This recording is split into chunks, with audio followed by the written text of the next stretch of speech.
has a better supporting cast in LA. No, and for the very reason that you just read at the end. This team is full of unproven young stars that we don't know. Kevin Love is better. Kevin Love has some down games and makes you scratch your head, but he's better than anybody that's on the Laker roster right now. And none of these guys are conducive to what LeBron does really well. Over the last decade, he was surrounded by shooters. They put the roster in. They got him a Shane Battier. They got him a Kyle Korver. They got him a J.R. Smith. They got him a Ray Allen, Mike Miller. They got him guys that can shoot. LeBron loves to play at pace, get up and down, but when he drives the basket, they come to collapse. He's kicking it for threes. What are these guys going to do? I mean, you're talking about young, talented guys that won 35 games, and none of them do really well what LeBron needs them to do. So I get it. Maybe defensively they're better because when you put Kuzma, Ingram, and some of these other guys, Skip, on the court, they can switch everything. And that seems to be where teams are going. Everybody, what everyone is doing, how do we beat Golden State? Houston came the closest, took them 7 games by switching everything. P.J. Tucker, Ariza, and Clint Capella, they were switching everything. So they do have athletic guys, from Kuzma to Ingram to LeBron. If you bring in Stevenson, you bring in all these guys off the bench, Skip. Okay, yeah, they can switch everything. But just looking at it, oh, well, they're younger. I mean, they got a bunch of guys under 25. What does that prove? Young, talented guys doesn't necessarily win you anything. These guys are going to have to come of age. Young, talented Steph, young, talented Clay and Draymond, they didn't win. It took them much longer. They were probably, what, 5, 6 years into their careers before they started winning. So now we expect these guys, and I get it, 35 games. LeBron, I believe LeBron's worth anywhere between, 13 and 20 games himself. That's what I feel, because he's special. Okay, I'll buy that. Well, but even the guys the guys that they signed to back up, these are rotational guys. Lance Stevens, he's rotation. JaVale McGee, he's rotation. Michael Beasley, he's rotation. So if you look at it from top to bottom, you're like, yeah, they're more athletic than what he had at Cleveland, but necessarily better? How? You know why? Because this Lakers roster has more upside. I know what the Cleveland roster is, and I agree with your take. It was pretty good, but it was what it was and is, right? Like, it's not going to get, there's no more upside to all these guys LeBron was playing with a year ago, right? There was no crashing through the ceiling. They had bumped their heads on the ceiling. They had bumped their heads on the ceiling, and it was a pretty high ceiling. Obviously, they needed LeBron to be the sun to all their moons. But in this case, this team not only has more upside, I think this team has more, as Rondo said yesterday, there's more dog in this team. There's more fight in this team. There are more guts in these players, I believe, than what LeBron had last year. And ultimately, that's going to cost you if you don't have a lot of dogs around. I mean, dogs in a good way. So to your point, Kevin Love's a 5-time All-Star, and he was the 5th overall pick. So that's a player. That's a co-star. Not in LeBron's realm, but that's somebody you should be able to count on. And even in that game one, the game that should have been, Kevin Love was 21-13 in the game 1 of the finals last year at Oracle. And then I looked down, like J.R. Smith, he was the 18th overall pick, and he was the 6th man of the year. That's pretty good. I know he had the blunder at the end of the game, but you forget how good he could, and he can play defense, too, when he decides he could really play defense. George Hill last year, he'd started 434 games for the Spurs and the Pacers and the Jazz, and then he wound up with the Kings. But that's a credible NBA starter, so he's pretty good, and he's been there and done all that. And then Jeff Green was the 5th overall pick, and in recent as 2014, he averaged 17 a game for the Celtics. Tristan Thompson, they gave him his money because he can give you 12 and 9. He's just a relentless offensive rebounder. Well, he was the 4th overall pick, okay? So we're saying we know what they are. Kyle Korver is the 6th best three-point shooter in the history of the league. Well, that's pretty good. And he did make an all-star team with Atlanta. Larry Nance, they just gave him a big new deal yesterday, 4 years, $45 million. Is he worth it? Yeah, he's pretty good. A big energy, off the bench, big athlete. And then the 2 guys you loved at the trade deadline were Jordan Clarkson, who can score in bunches when he gets it going. Now, could he do it on the big stage with LeBron? Not so much. And the other guy I loved, and you did at the first, was Rodney Hood, because he was on a career-high stretch. He was averaging 17 a game for Utah last year before they acquired him. And He's making 39% from three, and he'll defend because he's like 6'8" with long arms. So again, could he do it before he got to Cleveland? Before he just, but before you put him on LeBron's stage, he was really good. Yes. He was good on the Utah stage. A little tricky to coach and whatnot, but he didn't live up to what we thought he might be. But I've just outlined a team there. That's a pretty good supporting cast.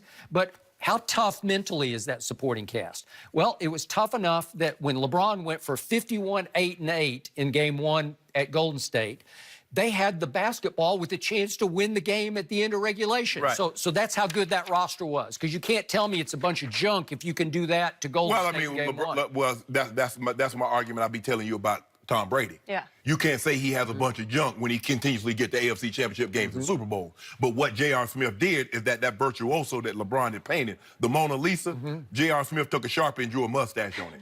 That's what he did at the end of the game. No, you know why? Because it was a bogus Mona Lisa already. No, it wasn't. It was a counterfeit Mona Lisa. It's priceless. No, it was counterfeit because Mona Lisa had the basketball in his hands, right?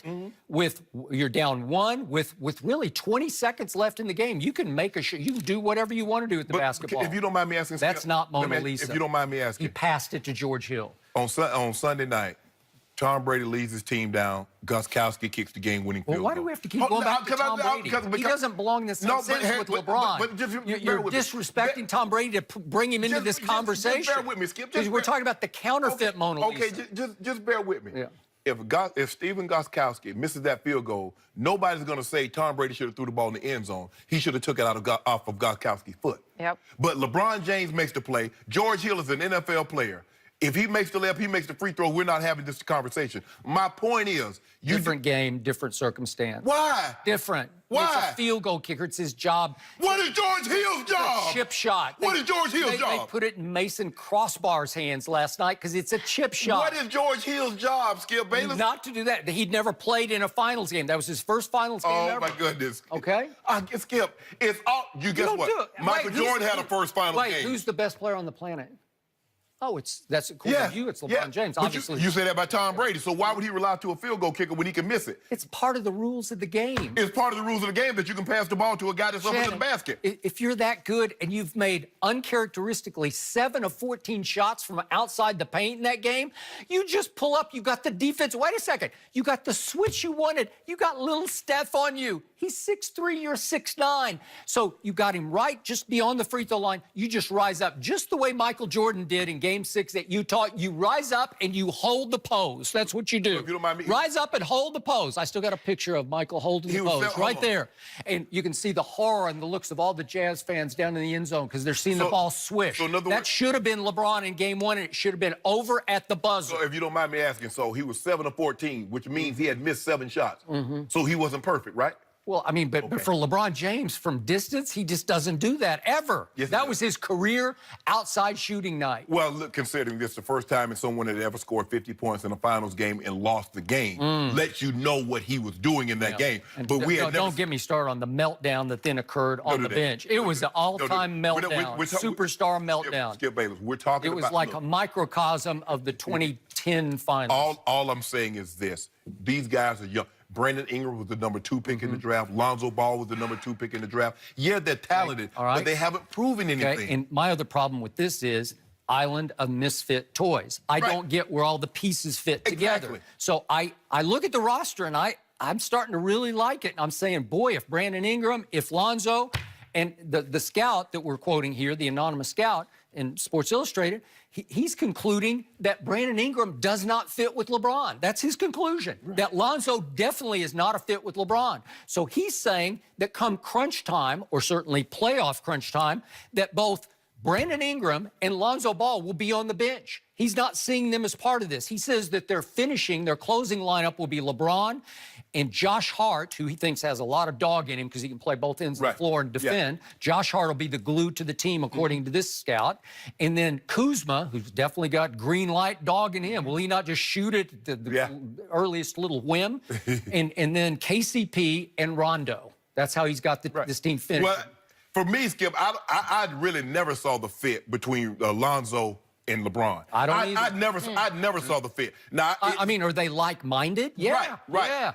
But we don't, I mean, there's a reason why the Lakers traded Norm Nixon because he was the exact size, shorter version of Magic Johnson. Now, he couldn't do all the things, but he was a true point guard. Yeah. Well, you don't need two true point guards. But Lonzo is the anti-Kyrie. Yes. Because Kyrie could play 2 or 1. Whatever Yes, you want, we'll just swap out. You do it, I'll do it. Right. Because if you put Kyrie over on the wing, you don't think he can score? Yeah, he can score. You can give Kyrie the ball, clear aside, and Kyrie can go to work. You give Lonzo the ball, Lonzo is looking to pass. He's not that one-on-one player that Kyrie is. And LeBron, what did LeBron have in Miami? D-Wade, you could clear the side, D-Wade could go get buckets. You can't do that with Lonzo. And that roster last year shot 37% from 3, which was 6th in the league, which is pretty good. There have been years that they've been 1 or 2 up there for LeBron. But they were like second in made 3s. Yeah, in made 3s. So you got sharpshooters surrounding LeBron, starting with Kyle Korver. Right. And you got what now? Nothing. I don't They were see second worst last year. Can KCP maybe? But the scout again points out, is he that guy? He's never played in a playoff game before. Well, will he go Rodney Hood on you? Will he go Jordan Clarkson? Will he disappear? I don't know. And that's the thing, though, is that, yeah, guys, we've seen guys play really well, Skip, in regular season games. But when it comes down to playoffs, when there's a finite period here, if we don't get, there's no tomorrow, no tomorrow, Skip, where you're like, okay, yeah, we just going to the next city. That's not how it works in the playoffs. There's going to be an end game for someone, and the pressure mounts, and you feel it. You're talking about it. I mean, when Rodney Hood was in Utah, like you said, he was averaging a career high. Nobody was talking about Utah. No. But now... I mean, they were a factor. Right. Everybody said, oh, they're kind of a surprise team. But nobody was talking about Rodney Hood. But now you go, and you're supposed to be the missing piece to help LeBron get over the hump. I mean, you and Chris Broussard threw a parade that day. And I'm happy for him. I know. And then Jordan... Well, look, we know Jordan Clarkson. He's instant buckets. He is. But he's not guarding a parked car with a Uzi. He would not. And that team last year ranked 26th in points allowed in Cleveland. So could this team be a little better defensively? Maybe a little. I'm not even sure about that. Well, I'll tell you what. If you rank 26th in the West, you're going to be giving about 130 a game. You would be. Because they'll run you out of the building. Because everybody, with the exception of Utah, as they pointed out, Skip, everybody's looking to get up and down. They are. Everybody. And in the preseason games, I saw little to no defense, but I saw push it and shoot it. Oh, yeah. Woof. So... it might be one of those Denver Nuggets or Detroit Pistons, 185, 181. Okay. I don't know if they can get to those numbers, Skip, but it's going to be... But his conclusion is playoff time, it's going to be Rondo and Beasley and JaVale and Lane. Beasley? Beasley is a proven scorer. Yes! But you got, Skip, at some point in time, you got to stop somebody. Okay. Well, I'm just saying, I'm not talking about defense. I'm just talking about who will LeBron want to count on when it's money time, when his push comes to shove. Yeah. All those vets, that's who he's going to count on. Well, LeBron will always go back to old reliable because you remember the first game of the season, Skip, they switched the lineup after they lost to Indiana. They did. And when the rubber met the road in Game 7 in Indiana, he went back to old reliable. Tristan, Kevin Love, JR. He's like, I'm going back to what I know. I'm going to go down with these guys. So it might be a situation, he knows these guys, but I just never saw the fit. And I'm looking at him like, okay, LeBron's going to L.A., but I'm looking at Rondo signing. I'm looking at JaVale McGee. I'm like, Lance Stevens. I'm like, hold on, what? Who's going to shoot? You want three-point shooters. I understand you want to play out the ball.